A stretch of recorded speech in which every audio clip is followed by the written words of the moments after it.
Hello. Welcome back, all my dear chums and chummets, to the wonderful irradiated wasteland that is Opinion Pieces on YouTube.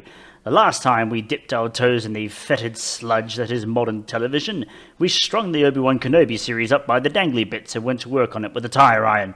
But we only did the first 3 episodes, and I'm sure I still see some twitching coming from this bloated corpse. So strap yourselves back in as we finish off the plot and look at some of the worst characters that this show has to offer. The 4th episode kicks off with Obi-Wan having a nice bubble bath to recover from being turned into a grilled cheese toastie. And then in the very same episode, after about 30 seconds of recovering, makes plans to break out Baby Leia from where she's been held captive. So in that very same episode, they not only lay out the plans of how to break in and extract Leia, but they also pull off said plan in the same episode. In the same episode! And the episode is only 30 minutes long. It takes me roughly 30 minutes just to decide if I'm going to have a nice cup of tea or a nice cold beer. Wow. What do you know? Crikey, if this show moved any faster, it would be pulled over by the space cops for speeding. And not only does this all happen in the same amount of time it takes to read a stop sign while intoxicated, but they also start recycling previous plot points from other superior Star Wars products. So, let's see this bulletproof plan in action, shall we? So, they break into Fortress Inquisitorius, which is still a stupid name, but hey, that's just me being nitpicky again. And the way Mr. Obi breaks into this highly secured cubby house is the same way Cal Kestis did in Jedi Fallen Order just 5 years prior to the events in this show.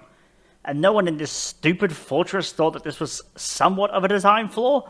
No one thought, maybe we should remove the big Enter Here sign at the back of the base. Their excuse in the show for no turrets or any kind of actual defense is that no one is foolish enough to break into the most heavily guarded base in the galaxy. What, are you retarded? What the hell kind of bizarre argument is that?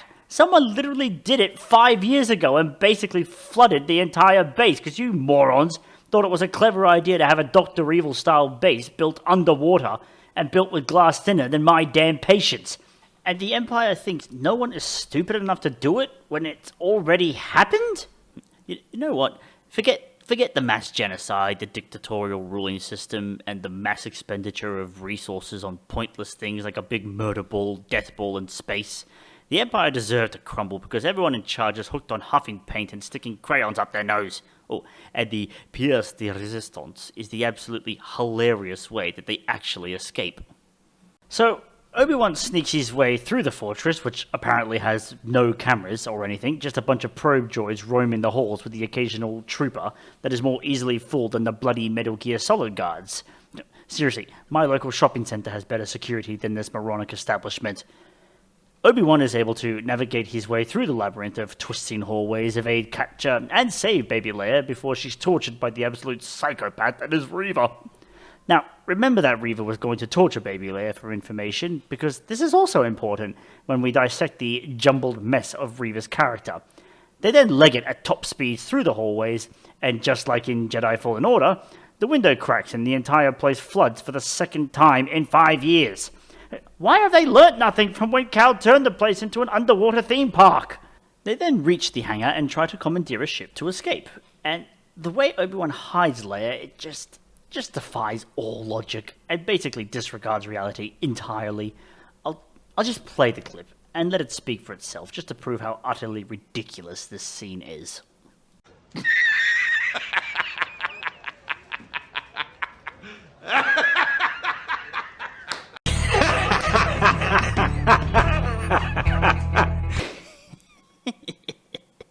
Now, I couldn't hold my laughter in when watching this for the first time. This scene, alongside Baby Leia running away, was the funniest thing I've ever seen in a serious movie / TV show.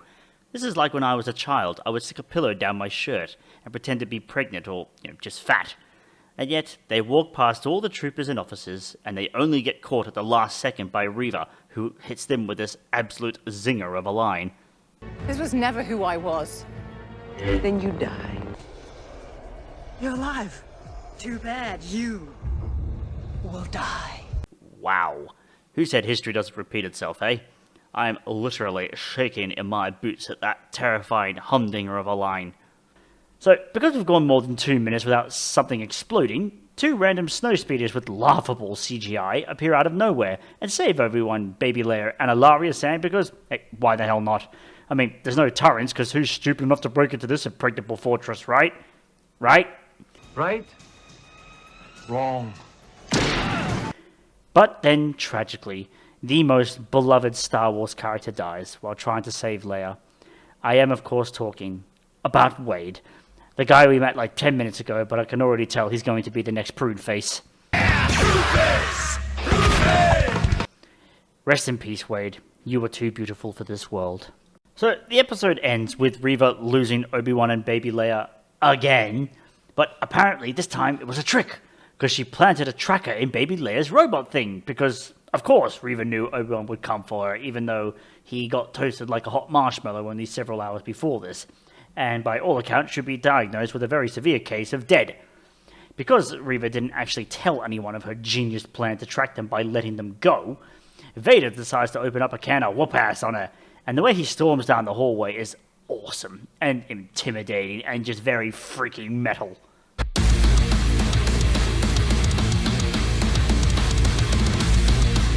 When Vader suspended Riva off the floor, ready to choke the ever-living life out of her, I'm sure everyone was cheering for it.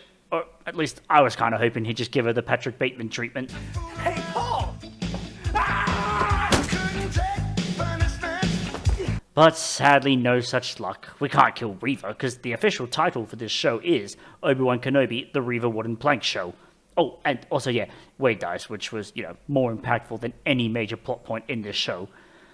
Gone but not forgotten, Wade. Whoever the hell you were, because you literally had like 15 seconds of screen time, and you were my favorite character in this entire show. Now, Episode 5 is the clear-cut evidence that this show was supposed to be a single movie, as all the content we actually wanted to see is crammed into the last 2 episodes. So we finally get to see Anakin proper, although his looks vary between an 18-year-old and a 40-year-old, but beggars can't be choosers, I suppose.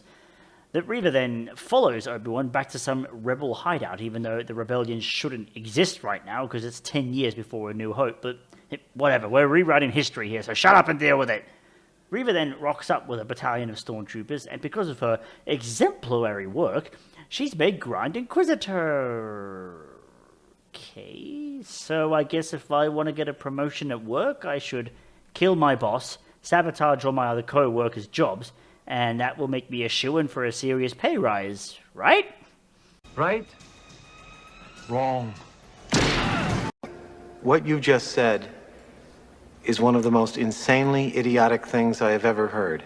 Ugh, heaven help me, this show is beyond moronic.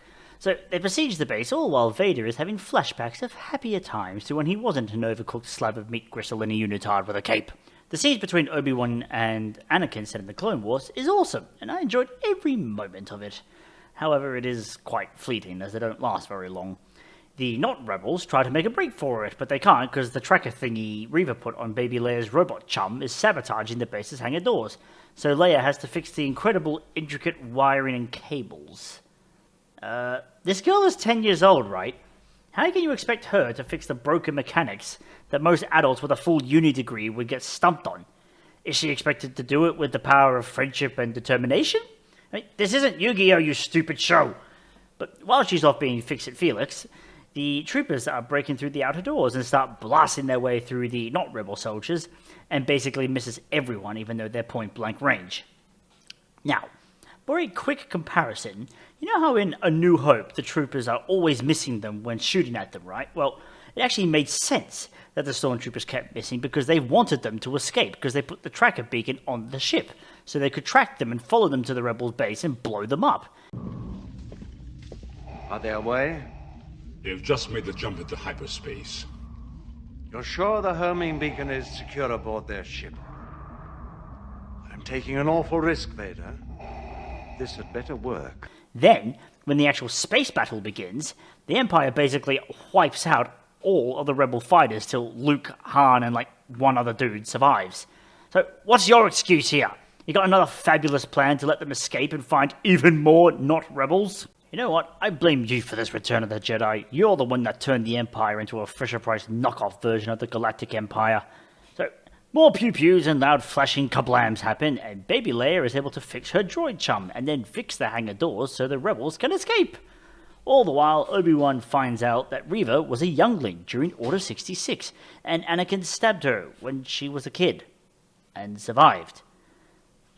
But anyway, we find out Riva's motivation, which I'll get into later, but brace yourself for that, because here comes some high-quality writing. Obi-Wan and Riva hatch, and I hesitate to call it a plan, where they'll trick Vader into lowering his guard, so Riva can land a killing blow and finish Vader off for good. But, of course, Riva botches the whole plan because she's more useless than an open window in a submarine. And so her and Vader dish it out, and once again, he turns her into a shish kebab this time. And you better believe that she doesn't die. You know, I'm starting to see a similarity here between the Obi-Wan series and Rings of Power, where both shows had someone get mortally wounded, but somehow didn't die. But in previous installments of both franchises, people get the same wound and are dead within an instant. I am, of course, referring to Boromir getting riddled with arrows and having the best on-screen death in cinema history that still, to this day, brings me to uncontrollable tears. But when the flower pot girl gets shot, it just does her shoulder in. And in Phantom Menace, Qui-Gon gets stabbed and dies a few minutes later in a death scene that really, really hit me where I lived. But Riva gets stabbed twice. Once as a little kid, and then again here, and yet she's fine. Why is it people back in the day actually died from their wounds, whereas people just shrug it off as a mild inconvenience nowadays? It's so weird. And lo and behold, we find out the Grand Inquisitor wasn't dead after all when he got impaled, so that's nice. Hello. So Riva is left for dead with a massive gaping hole in her stomach, no ships, no communicators, and absolutely no way to get off planet. She is completely marooned. Oh, poop. But this is only the second last episode, so through the power of convenience and sheer bloody hubris, she somehow survives and finds a recorder meant for Obi-Wan stating that Luke is on Tatooine. Now, to a normal person, this wouldn't mean anything, and would be discarded just as quickly as it was found. But because this is the Riva Plank of Wood show, she immediately deduces that Luke is Anakin's son, and goes off to murder some children. Hooray! Also, I just want to mention that the reason she found this recorder in the first place was because that idiot from episode 2, Hodor, was entrusted with the safety of baby Leia, Obi-Wan's lightsaber, and this recorder with a message on it from Bail about Luke. Why? I haven't a freaking clue, and neither does the show. Obi-Wan has had like one interaction with this guy, and after he scammed some poor family out of all their money, he tried to scam him out of all his money.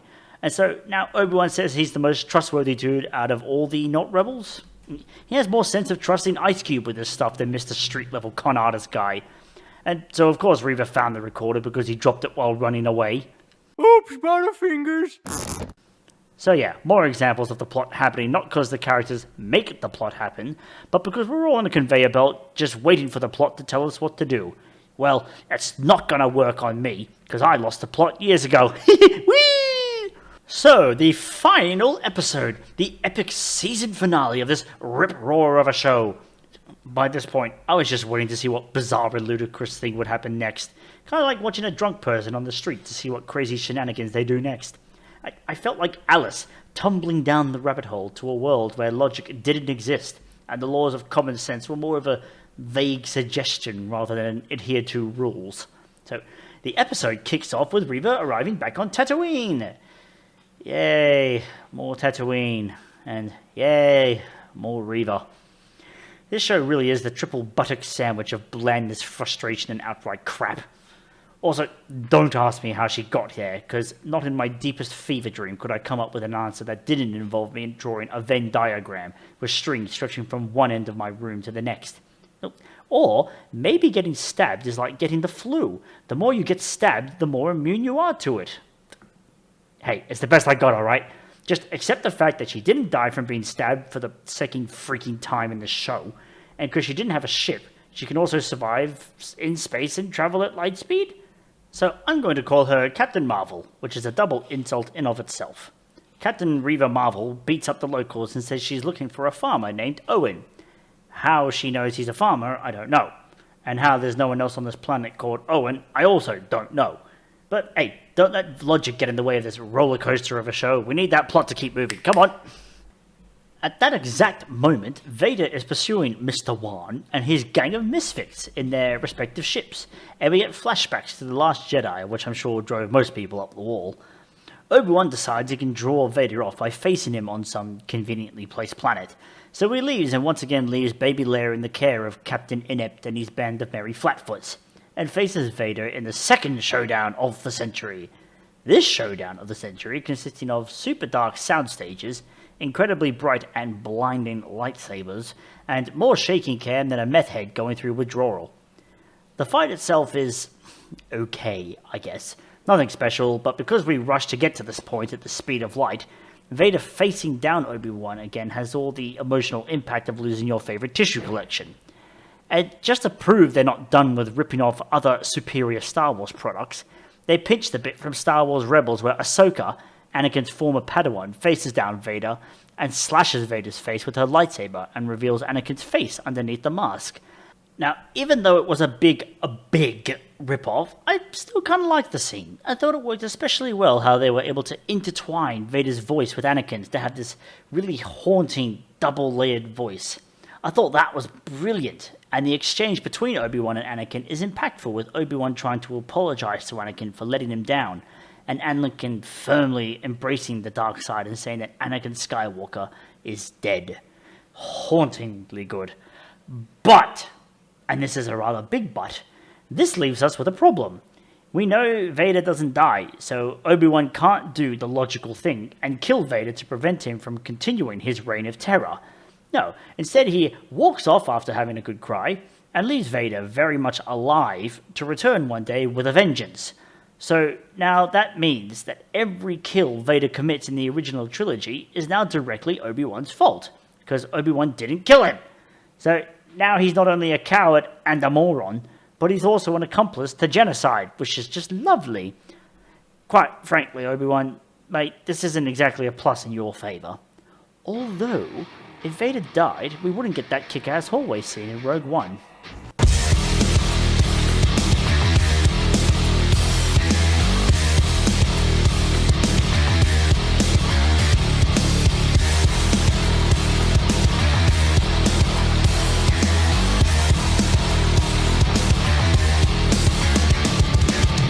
Man, that scene just melts your face off. But anyway, back to this stupid show.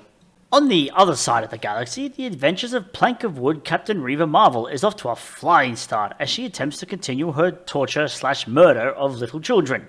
She gets into a scuffle with Aunt Beru and Uncle Owen, and funnily enough, humble old Aunt Beru and Uncle Owen came here to do two things: drink blue milk and kick a major butt.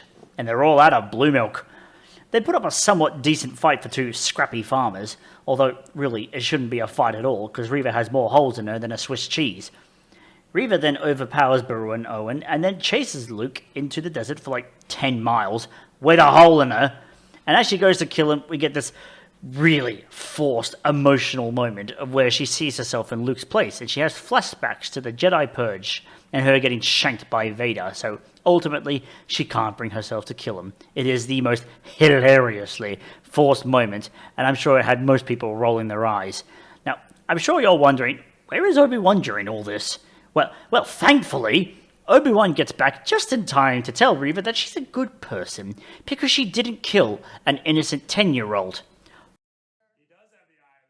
Are you sure about that? Holy crap, Obi-Wan. If that's your standard for a good person, I'd hate to see your standard for a bad person. This woman attempted to torture 10-year-old baby Leia for information and tried to kill 10-year-old baby Luke because he committed the crime of simply being Vader's son. Goodness gracious me. You'd probably have to be a genocidal, puppy-killing baby-eater before Obi-Wan actually started to notice any red flags.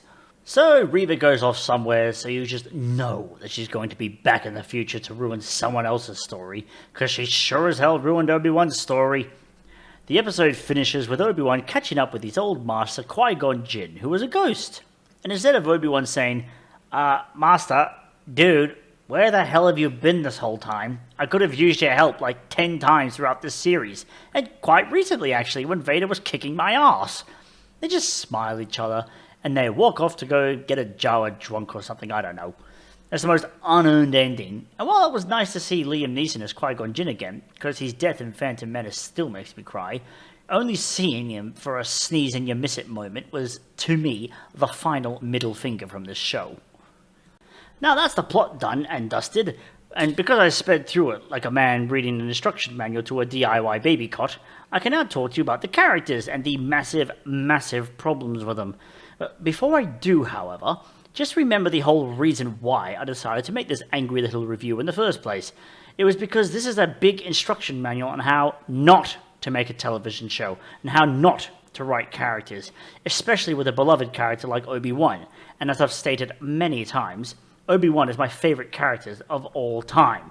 From Alec Guinness to Ewan McGregor to James Arnold Taylor, Obi Wan has remained one of the most consistent characters of the Star Wars universe until this ludicrous hot bucket of pig slop. But the key thing to remember is the characters make the plot happen, not the other way around. If the plot demands a character to do a triple backwards somersault, but the character is a cripple, you can't just make the character do it anyway, because it will leave everyone confused and angry. And being angry and confused is already the norm for most adults, so please don't make us go through it in our escapist television shows, please. So, while there are lots of characters introduced in this show, most of them being thoroughly unlikable, and the ones who could have proven to be really decent additions to the Star Wars canon are just not given enough time to be fleshed out. Ice Cube and Ilaria Sand are given the most cliched backstories of all time, but that's fine as a foundation to build upon as long as you put in the effort to flesh out that character. Andor has proven this with the titular character being your typical mistreated youth who's thrust into a war he doesn't understand, but they've used this typical foundation to build a very interesting and well thought out character. You don't get that in Obi-Wan because we simply don't have enough time to get to know them, because we've got so much story to try and cover. I mean, I joked about Wade's death, but literally he is introduced, then killed, and the show plays that out in a way that we're supposed to be really saddened by it, even though we had no time with him. Quite frankly, the show simply has a terrible pacing issue, but hey, let's look at one of the major bugbears of this dumb show. Riva, quite frankly, is a horrible person. We find out in episode 5 that she was a youngling during the Jedi Purge, and was stabbed by Anakin when he assaulted the Jedi Temple. Now, this would usually be a fascinating character introduction, but by the time this plot point has been unveiled, I couldn't care less because you're 5 episodes too late. Can't you tell the story is not gripping me? I am in a state of non-gripness. I am completely smegging ungripped. Shut the smeg up. Now, the fact she survives is a bit ridiculous, but whatever, we'll forget that for the moment and look at what she does next. She says in the show she only survived by playing dead and hiding amongst the bodies of her fallen brothers and sisters. And from that point on, she swears revenge on Vader by any means necessary. So she becomes an Inquisitor so she can work her way up the ranks, get into Vader's inner circle, and avenge the younglings he killed. And how does she go about this? She kills other Jedi and other younglings so she can kill Vader for killing the Jedi and other younglings. Yeah, that makes sense. Do you see what I'm getting at here? Her whole motivation was to avenge those slain during the Purge, and she becomes the very thing she swore to destroy. Now, before you even go there, I'm simply going to say this right now. Shut up, George Lucas, about your silly poetry and crap, because it's not the same thing that happened to Anakin. Anakin was seduced by the dark side and ultimately embraced it, and we are made to believe that what he has done is wrong and despicable, and the only way he finds redemption is by killing Palpatine and saving his son Luke in Return of the Jedi. Whereas, what did Riva do? She tried to kill 2 kids and acted like a smug douchebag throughout the whole series, and we're supposed to believe she's a good person because she didn't kill 2 innocent children? Yeah, nice try, show, but that's not how characterization works. If the show at least tried to make it look like she was at war with herself, and she knew what she was doing was wrong and ultimately chose the light side over the dark, then maybe that could have worked out. But there's no conflict in her. She seems to enjoy doing these despicable things. So every time the show tries to make us relate to her, it falls flatter than a pancake. And she steals the show, and not in a good way. The show is meant to be about Obi Wan Kenobi, but Riva gets almost the same amount of screen time as the titular character. So It's not like when Han Solo stole the original trilogy away from all the other characters because of his rugged charm and his great looks and his snarky personality. Riva steals the show by literally pushing Obi Wan out of the way and hogging up all the limelight. Now, the only other character I really want to talk about is the reason why we all watched this bloody show in the first place. The man himself, Obi Wan Kenobi, who becomes a side character in his own show. Now, fans were clamouring for an Obi-Wan movie or show for probably half a decade, if not longer. So, when we watched him being used as a human dartboard, we knew something had gone horribly wrong. The quips from the prequel trilogy were gone. The debonair personality from the original trilogy was gone. And the fun but warm side from the Clone Wars series was gone. So, what did we have left? Nothing. A man that gave up on his responsibilities, couldn't use a lightsaber to save himself, literally, and a guy who was a buffoon and a coward. Now, this was the greatest sin to me. I could have forgiven everything. Yes, I can be forgiving, if they just nailed Obi-Wan's character. I could have forgiven the rubbish writing, Riva's stupid smug face, and even the times it breaks the official canon, if I just got to see Obi-Wan being Obi-Wan. Now, I know he's older and carrying a terrible burden, but that doesn't mean he has to become a useless drunk with PTSD. Obi-Wan is not Obi-Wan here because he abandons Luke so that when Luke is actually in trouble, Obi-Wan is nowhere to be seen. He lets people push him around and tell him what to do like he's been dropped on his head too many times and needs everything explained to him. And he cuts himself off from the Force, which Obi-Wan would never do. This isn't Obi-Wan, it's an imposter. And while it may look like Obi-Wan at the end of the show, the fact he doesn't kill Vader just proves that he still shirks his responsibility and is a coward. This complete character assassination hits me more than the crap they pulled with Galadriel ever could. And I hate seeing these beloved characters broken down and behaving in a way they never would. And there's not much else I could say without simply getting too negative, so here's a cute happy penguin doing some stretches. I know people had problems with Baby Leia, and while I did too, it simply didn't bother me that much, and because the actress wasn't too insufferable, I kinda just didn't care really. She was pretty adorable, she was resourceful, and while she did push Obi-Wan around, I don't lay that blame at her feet, I lay it at Obi-Wan's for letting her. So, not much to say about her, but a better way to do her character arc would have been to make her more timid and quiet at the beginning of the show, and having practically no confidence in herself, but on her journey, Obi-Wan teaches her to believe in herself, and to be more assertive but to be diplomatic about it, instead of a nutcase like Galadriel. Ilaria Sand, whose name in the show was actually Tala, that's right, and I only just remembered it now, had a lot of potential with her character. A disenfranchised Imperial officer who has decided to help the rebels instead of doing what the Empire tells her has been done quite a few times, but like I said before, it's a good foundation. But sadly, she gets used for target practice in Episode 5 and decides to go out in a blaze of glory by kamikazing herself, so that's her character gone, lol.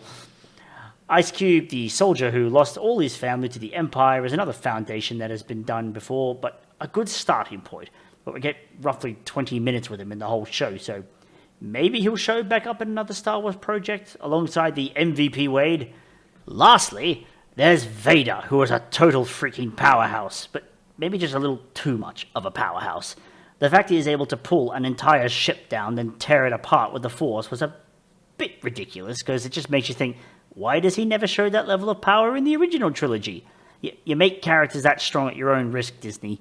So, other than the OP power levels, Vader was done pretty well, and has really been the only thing Disney has consistently gotten right. So, kudos to you there, Disney.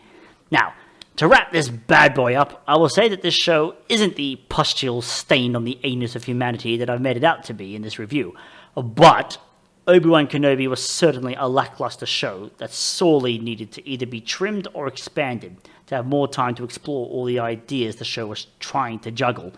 Too many characters without enough depth, plot conveniences that would make Rings of Power stare in amazement, and the most unlikable antagonist since Adolf Hitler, made for a pretty disappointing show.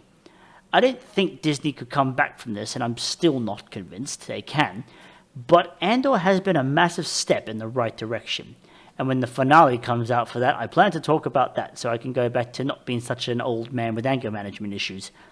But Disney, this show was not good, so do not repeat it! Andor is good. Mandalorian has good moments, although Season 2 was a bit wobbly. Keep going in that direction and stop crowbarring legacy characters in there for cheap nostalgia points, because it doesn't work on the Aussie Brit, because my heart is made of stone and I have beer and tear coursing through my veins instead of blood.